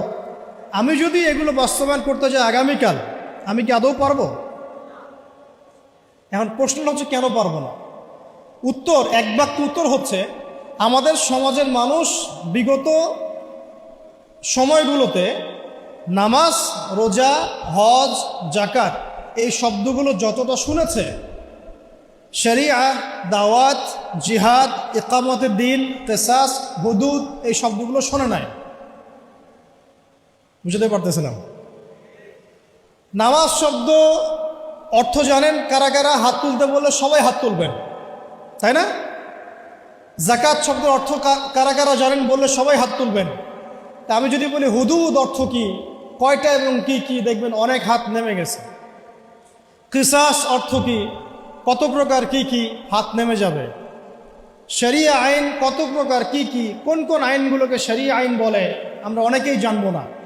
তাহলে এখানে আমাদের সামাজিক একটা ব্যর্থতা আছে। এই ব্যর্থতাটা আমরা আমাদের কাঁধে নিতে চাই, অন্যদেরকে দিতে চাই না। এই ব্যর্থতা তাদের যারা এইসব জায়গায় দাঁড়িয়ে কথা বলি, যারা আমরা লিখি, যারা আমরা অন্যকে নসিহত করি, যারা আমরা মিম্বরে বসি, যারা আমরা খুতবা দেই, ওয়াজ মাহফিলের প্যান্ডেলে বসি, আমাদের সবার দায়িত্ব এটা, আমাদের কাঁধে আসবে এটা। কেন জনগণ এই শব্দগুলো জানে নাই? সিম্পল, বলা হয় নাই, বা বলা হলেও অত গভীরভাবে আলোচনা হয় নাই। আলোচনা করা হয়তো পরিবেশ পাওয়া যায় নাই, অথবা অডিয়েন্স সাড়া দেয় নাই, বা বলতে গেলেই ধরা হয়েছে আর ওই আয়নাঘরে টপ টপ করে ফেলা হয়েছে। তো এখন তো অনেক প্রতিবন্ধকতা, এখন না হয় কিছু কথা বলা যাচ্ছে। তো আমরা চাচ্ছি এই ফ্লোটা যেন জারি থাকে। এই জন্য আমাদের দোয়া করা উচিত আল্লাহ পাক যেন ইসলামপন্থী কোনো সরকারকে উপরে নিয়ে আসেন। আমরা জানি যে এখন আমরা শরিয়া কায়েম করতে পারবো না, কিন্তু পারবো না, আল্লাহ পাক চাইলেও তো অবশ্যই পারবো, কিন্তু আমাদের একটা প্রজ্ঞার আলোকে আমরা বলছি যে এখন ইনস্ট্যান্ট আপনি শরিয়া কায়েম করতে পারবেন না। প্রেক্ষাপটটা এমন নাই, মানুষ এটা বুঝে না, তাদের কাছে আমরা জনমতটা তৈরি করতে পারি নাই সেইভাবে। কিন্তু যদি কোনো ইসলামপন্থী সরকার আমাদের মাথার উপরে থাকেন, তখন দেখা যাবে আমরা একটা সময় পাবো, সুযোগ পাবো মানুষকে দাওয়াত দেওয়ার জন্য। তাই আজ না হলেও কাল ইনশাআল্লাহ দেখা যাবে ঠিকই জনগণ এটা বুঝতে পারছে ইনশাআল্লাহ। তারা নামাজকে যেমন গুরুত্ব দিবে, শরিয়াকেও গুরুত্ব দিবে ইনশাআল্লাহ। আল্লাহ পাক আমাদেরকে বোঝার তৌফিক দান করেন। কারণ বাস্তবতায় এসে শেষ করি, একটা কিতাব, এই একটা কিতাবের দাওয়াত, একজন নবীর সুন্নাত সমাজে বাস্তবায়িত করার ফলে একদল মানুষ একসাথে মেহনত করেছেন, সাহাবায়ে কেরাম, সমাজ পরিবর্তন হয়ে গেছে। ঠিক আছে তো কথা? আর আমরা সবাই এক জায়গায় আসতে পারি না। বাংলাদেশে এটা সম্ভব বলে আমার কাছে মনেও হয় না। তবে এখন আমি বলি যে এটা জরুরত নাই, প্রয়োজন নাই। আল্লাহ পাক যদি অল্প কিছু মানুষকে কবুল করেন, ওই মানুষগুলোকে দিয়েই সমাজ পরিবর্তন হবে ইনশাআল্লাহ। সবাইকে এক জায়গায় আসতে হবে না। যদি না আসে কোনো সমস্যা নেই, জরুরি না, আসলে ভালো, আলহামদুলিল্লাহ। একজন আমিরের অধীনে ছিলেন, নেতা কয়জন ছিল তখন? তো এখন আমরা সবাই মিলে এক জায়গায় বসতে পারছি না, এবং আমরা আমাদের মধ্য থেকেও একজন বিচক্ষণ নেতাকে সামনে এগিয়ে দিতে পারছি না। এখানে আমাদের মনের মধ্যে অনেক সমস্যা দেখা যায়। অনেকে একজনকে মানতে চায়, আরেকজনকে মানতে চায় না। অনেকের মনের মধ্যে থাকে এমন যে আমি কি কম জানি, আমি কেন তার আনুগত্য করব, কেন দাসত্ব না, আমি কেন তার আনুগত্য করব। অনেক প্রবলেম, আমরা পারি না। কিন্তু অন্তত যেটা পারবো সেটা আমি বলছি, শুধু যেটা পারি না ওটা আজকে বলছি না। পারবো কোনটা? সেই এক আল্লাহর তাওহীদ শিখতে পারবো কি না ইনশাআল্লাহ? পারবো কোনটা? সেই একজন নবী সাল্লাল্লাহু আলাইহি ওয়াসাল্লামের সুন্নতের উপর নিজে প্রতিষ্ঠিত থাকার চেষ্টা করবো ইনশাআল্লাহ। আমার দেহ, আমার চিন্তা, আমার চেতনা, আমার কাজ, আমার কর্ম সব নবীর সুন্নাহ মোতাবেক হবে ইনশাআল্লাহ। পারবো কোনটা? সেই একটা কিতাব আল কোরআনের হক আদায় করা পারবো তো ইনশাআল্লাহ। শেষ পয়েন্টটা আপনাদের সাথে আজকে শেয়ার করছি আজকের মতো, যে ওই যে একটা কিতাব, এই কিতাবের হক আছে মোট 6টা। কয়টা বলেন? 1 নাম্বার, বিশুদ্ধ করে তেলাওয়াত শেখা। 1 নাম্বার, আমার সাথে বলেন, 1 নাম্বার বিশুদ্ধ তেলাওয়াত শেখা। 2 নাম্বার এর ভাষা শিক্ষা করা, কোরআনের ভাষা শিক্ষা করা, নিজের উপরে ফরজ করে নেওয়া উচিত। কোরআনের ভাষা যে জানে না সে কোরআন বুঝতে পারবে না, ফুল স্টপ। অনুবাদ পড়ে কোরআন বোঝা যাবে না, যা বুঝবেন সেটা ভাষা। অ্যারাবিক টু অ্যারাবিক না বুঝতে পারলে কোরআনের মূল অন্তর্নিহিত সার আপনি উদ্ধার করতে পারবেন না, চরমভাবে ব্যর্থ হবেন। একটা ল্যাঙ্গুয়েজ না জানলে আমি ইংরেজি ডিপার্টমেন্টে ভর্তি হতে পারবো না, সিম্পল, এটা অ্যাজ সিম্পল অ্যাজ দ্যাট। আমি ইংরেজি জানি না, তাহলে ইংরেজি মাধ্যমে আমি পড়াশোনা করতে পারবো না, সিম্পল। আরবি জানি না, আমি কোরআন বুঝতে পারবো না। যা বুঝতে পারবো সেটা অনুবাদ দেখে বোঝাটা আর কোরআনের গভীরে যে ঢোকা, এটা মানে 7 জমিন আর 7ম আসমানের মধ্যে পার্থক্য, এত বেশি পার্থক্য, সম্ভব না। তো 2 নাম্বার হচ্ছে আমাকে ভাষা শিখতেই হবে। আমরা একটা জোর দাবি জানাবো, প্রত্যেকটা প্রতিষ্ঠানে যেন কোরআনুল কারীম শিক্ষাটাকে বাধ্যতামূলক করা হয়। প্রত্যেকটা প্রাইমারি স্কুলেই আল কোরআনের শিক্ষাটাকে বাধ্যতামূলক করতে হবে। আপনারা এগ্রি করেন তো নাকি? প্রত্যেকটা হাই স্কুলে আরবি ভাষা শিক্ষাটাকে বাধ্যতামূলক করা উচিত। যেভাবে ইংরেজি বাধ্যতামূলক করেছেন ঠিক সেইভাবেই প্রত্যেকটা ইউনিভার্সিটিতে নবী সাল্লাল্লাহু আলাইহি ওয়াসাল্লামের জীবনীর জন্য সিরাতের আলাদা ফ্যাকাল্টি থাকতে হবে ইনশাআল্লাহ। প্রত্যেকটা প্রতিষ্ঠানে ফরজে আইনের কোর্স থাকতে হবে, আমাদের ভাইরা জানবে কোন কোন বিষয়গুলো ফরজে আইন।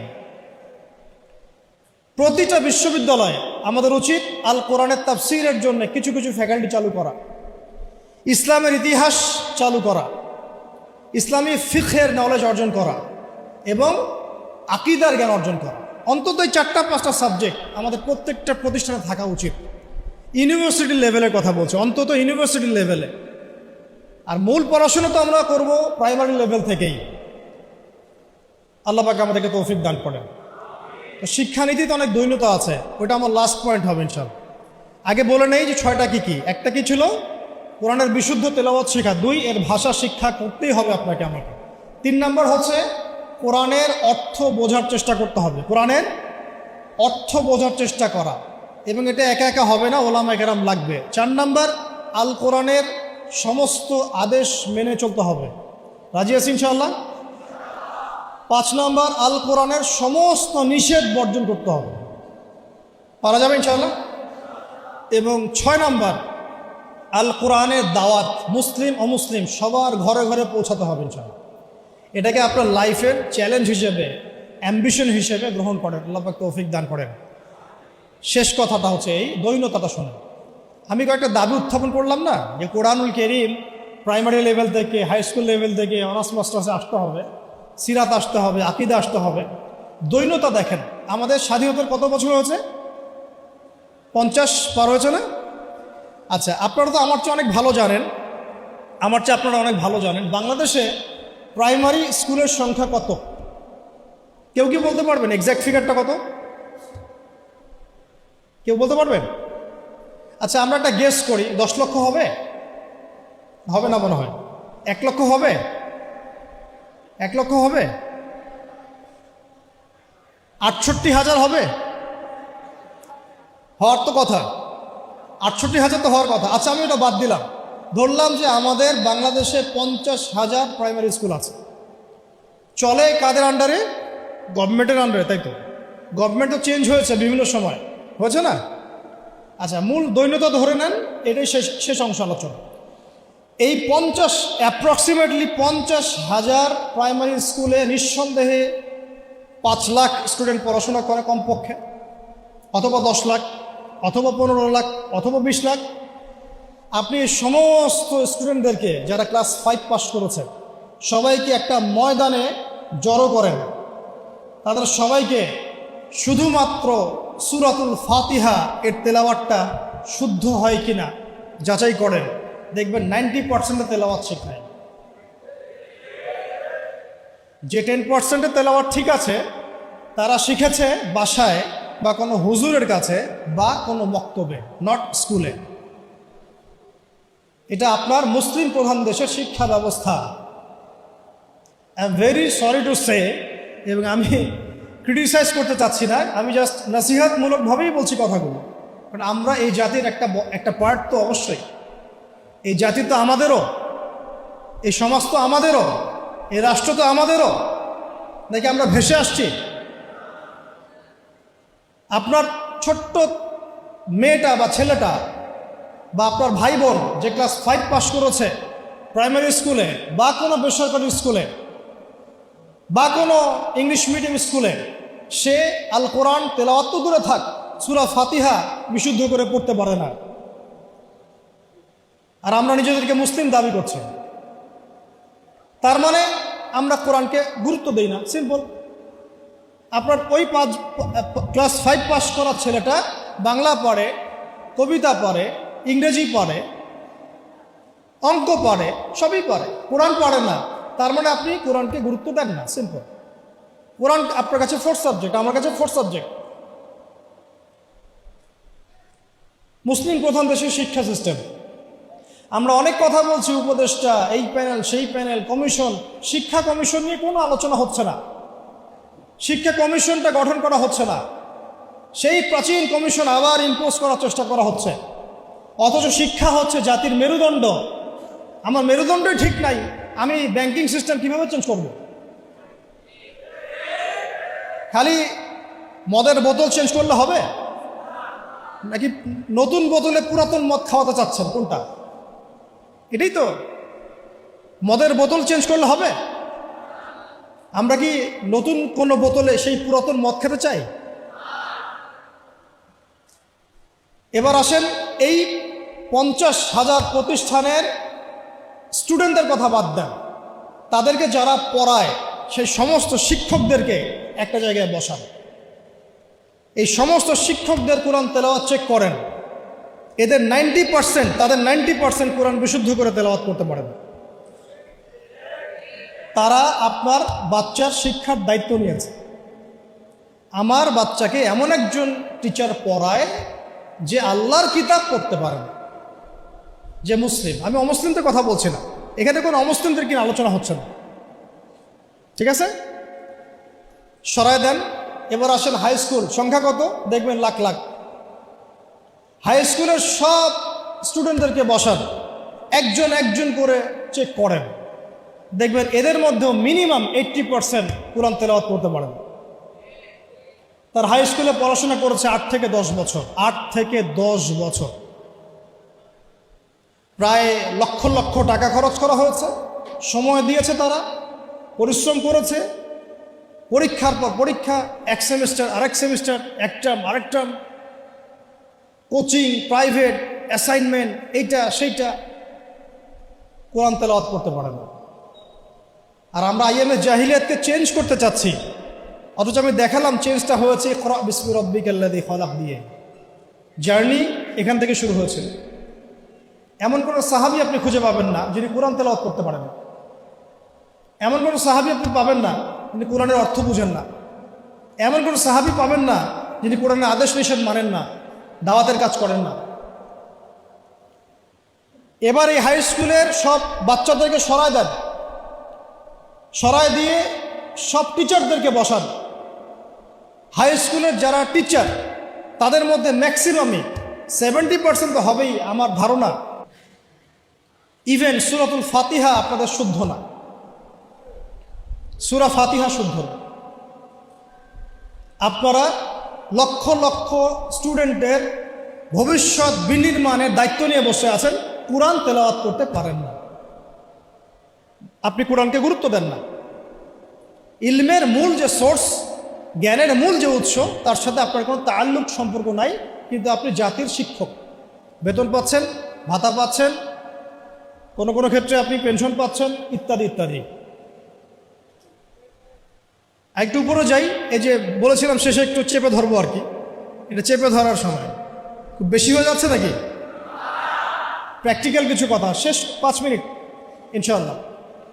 এরপরে আরেকটু উপরে যাই, আপনারা কোন লেভেলে আছেন? অনার্স। অনার্স লেভেলে বাংলাদেশের প্রতিষ্ঠান নিশ্চয়ই 1000-এর কম না, হ্যাঁ? রিনাউন্ড প্রতিষ্ঠান, স্ট্যাবলিশড। তাদের সমস্ত স্টুডেন্টের মধ্যে ছেলে আছে, মেয়ে আছে, সবাইকে একটা মাঠের মধ্যে বসা সবাইকে একজন একজন করে ইন্ডিভিজুয়ালি অনলি সূরা ফাতিহার তেলাওয়াত শুনুন, অনলি সূরা ফাতিহা। আমি কিন্তু আল কোরআনের পুরা অনুবাদের কথাও বলি নাই, তাফসীরের কথাও বলি নাই, অর্থের কথাও বলি না, কিছুই বলি না। দেখবেন এর মধ্যে মিনিমাম 60%-এর তেলাওয়াত সহিহ না, করতেই পারে না, দাঁত ভেঙে যাচ্ছে। সে পড়াশোনা করছে 15 থেকে 16 বছর ধরে, আরও বেশি হতে পারে, আরও বেশি হবে। এখানে 10 বছর, এখানে 2, 18, এদিকে 20, 18 থেকে 20। আমরা মুসলিম প্রধান দেশে থাকি, এটা আমাদের শিক্ষা ব্যবস্থার অবস্থা। এবং আমরা আবার মানে চাইও যে আল্লাহর জমিনে দিন কায়েম হোক। আমরাই আবার চাই যে আল্লাহর জমিনে দিনটা কায়েম হোক। আর যে বাকিরা পারে তারা কোথায় শিখেছে? হয় কোনো মাদ্রাসায়, হয় কোনো মক্তবে, অথবা ইন্ডিভিজুয়ালি কোনো ওস্তাদের কাছে, নট একাডেমিক্যালি, নট ইনস্টিটিউশনালি। যেখানে সে পড়ে সেখানে সে শিখে নাই, তার সাবজেক্ট এটা নাই। তার সাবজেক্টে 12টা সাবজেক্ট আছে তার। যে একটা সাবজেক্ট নিয়ে অনার্স পড়ে, আপনারও তো 6টা সাবজেক্ট আছে ফ্যাকাল্টিতে, আছে না? ওই সাবজেক্টের মধ্যে কোরআন নাই, তাফসীর বলিনি আমি, অর্থও বলি নাই, হিফজও বলি নাই, ভাষাও বলি নাই, কোরআনের সাহিত্যের কথাও বলি নাই, শুধু বলেছি কোরআন তেলাওয়াতটুকু নাই। আপনারা কি দাবি করেন যে আপনারা মুসলিম প্রধান দেশে থাকেন? এটা একটা চরম সেকুলার স্টেট, এটা ইসলামিক স্টেট নয়, এটা একটা চরম রকমের সেকুলার স্টেট, যেখানে নামাজ, রোজা, হজ, যাকাত তসবিহ তাহলিলের মধ্যে ইসলামকে সম্বন্ধ করা হয়েছে শিক্ষা, অর্থনীতি, রাজনীতি, সংস্কৃতি, এগুলো থেকে ইসলামকে মাইনাস করে দেওয়া হয়েছে। এটাই জাতির সবচেয়ে বড় দুঃখ, সবচেয়ে বড় দুর্দশা। আল্লাহ পাক আমাদেরকে বোঝার তৌফিক দান করেন। এবার এই সমস্ত অনার্স পড়ুয়া ভাইদের, বোনদের, টিচারদেরকে আমরা বসাতে চাই একটা জায়গায়। এটা কল্পনা করছি আর কেন, অঙ্ক করি মনে মনে, বসান, একজন একজন করে আপনি চেক করেন। তারা বাংলায় পারদর্শী থাকবে, সাধারণ জ্ঞান তারা জানবে, সাম্প্রতিক বিশ্ব তাদের মুখস্থ থাকবে, তারা কেউ কেউ বিসিএস ক্যাডার হবেন, আরও বড় হতে পারেন, ইংরেজি একদম ফ্লুয়েন্টলি বলে দিবেন, আমি যে লেকচার দিলাম সেটা ইংরেজিতে অনুবাদও করতে পারবেন, এবং রাষ্ট্রীয় বড় বড় দায়িত্বে তারা থাকবেন, বেতন পাবেন, ভাতা পাবেন, বাড়ি গাড়ি পাবেন। বাট আপনারা অন্তত 50% তাদের কোরআন তেলাওয়াত করতে পারেন। আপনারা লক্ষ লক্ষ তরুণ প্রজন্মের মেরুদণ্ড গড়ার কারিগরের দায়িত্ব নিয়েছেন কোরআন ছাড়াই, কোরআনের সাথে কোনো রকম সম্পর্ক ছাড়া। হ্যাঁ, ওই বয়সে গিয়ে অনেকে হয়তো চিল্লা দিচ্ছেন, তাবলীগে সময় দিচ্ছেন, বা কোনো মসজিদে যাচ্ছেন, কোনো হুজুরকে ধরছেন, ধরে শিখছেন, তাদের সংখ্যা 0.111%, 0.0011%, খুবই কম। বেশিরভাগ তো বলছেন যে ফ্রি মিক্সিং থাকলে সমস্যা নাই, ক্লাসে এগুলো পড়ানোই যায়, ট্রান্সজেন্ডার এটা কোনো বিষয় না, রিবা এটা কোনো বিষয় না, এই যুগে কি ওইসব বিষয় চলে, এগুলো মৌলবাদী বিষয়, ইত্যাদি ইত্যাদি। আপনারা পশ্চিমাদের ভাষায় কথা বলছেন। এবার এই সব সরায় দেন, মাস্টার্সের ভাইদেরকে বসান, সেম অবস্থা, লম্বা করছে না। মাস্টার্সের টিচারদেরকে বসান, সেম অবস্থা। এখন বাইরে আছে আমাদের বেসরকারি ইংলিশ মিডিয়াম প্রতিষ্ঠানগুলো, তাদেরকে বসান, সেম অবস্থা। কিন্তু কোনো কোনো ক্ষেত্রে দেখা যায় তাদের মধ্য থেকে কোরআনের হাফেজ বের হয়েছে। এমনও ইংলিশ মিডিয়াম স্কুল আছে, আমি নিজেও একসময় কাজ করেছি, আমাদের পড়াশোনার ব্যাকগ্রাউন্ড তো এগুলোই ছিল আর কি। ওখানেও দেখতাম অনেক হাফেজ আছে, হচ্ছে, প্রাতিষ্ঠানিকভাবে হচ্ছে অথবা বেসরকারিভাবে হচ্ছে বা ব্যক্তিগত উদ্যোগে হচ্ছে। তো ইংলিশ মিডিয়াম প্রতিষ্ঠানগুলোকে বসান, সেম সেম অবস্থা দেখবেন। অন্যান্য সরকারি কারিকুলামের বাইরে যারা বেসরকারি স্কুল করেছেন তাদেরকে বসান, দেখবেন সেম অবস্থা। বেসরকারি স্কুল, বেসরকারি কলেজ, বেসরকারি ইউনিভার্সিটি, সেম অবস্থা। তাদের বড় বড় গর্জিয়াস প্রতিষ্ঠান আছে, বিশাল বিশাল ক্যাম্পাস, বিশাল বিশাল জমি, কোরআন নাই। ইল্লাল কোরআন, কুল্লু শাই মওজুদ, সব কিছু মওজুদ আছে, ইল্লাল কোরআন, কোরআন ছাড়া। যেটা আছে এটা এতই কম, এটা আই ওয়াশ শো ডাউন করা ছাড়া কিচ্ছু না। এটা আই ওয়াশ করা যে আমি কিছুটা কোরআন পড়াই। আমাদের ওস্তাদ একটা কথা বলেন, আমাদের ওস্তাদের কথা বলছি, ওস্তাদ হচ্ছেন আমাদের বাইতুল মোকাররমের বর্তমান খতিব।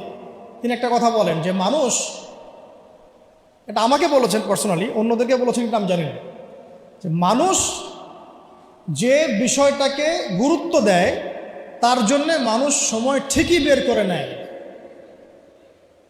মানুষ যে বিষয়টাকে গুরুত্ব দেয় তার জন্যে মানুষ সময় ঠিকই বের করে নেয়। ফোন চালাতে তো আমাকে বলা হচ্ছে না, আমি টাইম বের করে নিচ্ছি। বড় বড় ক্ষেত্রে গার্লফ্রেন্ডকে সময় দিতে আমাকে বলা হচ্ছে না, আমি টাইম বের করে নিচ্ছি। আমি ইউটিউবিং করতে টাইম বের করে নিচ্ছি। আমি ব্যবসার জন্য টাইম বের করছি, রাজনীতি করার জন্য টাইম বের করছি। কোরআন শেখার জন্য আমার টাইম হচ্ছে না। তার মানে আমি কোরআনকে, সিরাতকে, হাদিসকে, ইসলামের প্র্যাকটিক্যাল বিষয়গুলোকে আমি এতটা মূল্যায়ন করছি। As simple as that. তো উস্তাদের একটা কিতাব আমার হাতে আছে, জাস্ট একটা বলে দেই, কয়েক সেকেন্ড লাগবে। প্রত্যেক ভাই যারা আজকে লেকচার শুনছেন, যারা তালেব ইলম মানে জ্ঞানের ছাত্র, আমরা আলেম হওয়ার কথা বলছি না, আমরা বলছি শুধু তালেবে ইলম হয়ে যাবে, মানে জ্ঞানের ছাত্র হয়ে যাবে।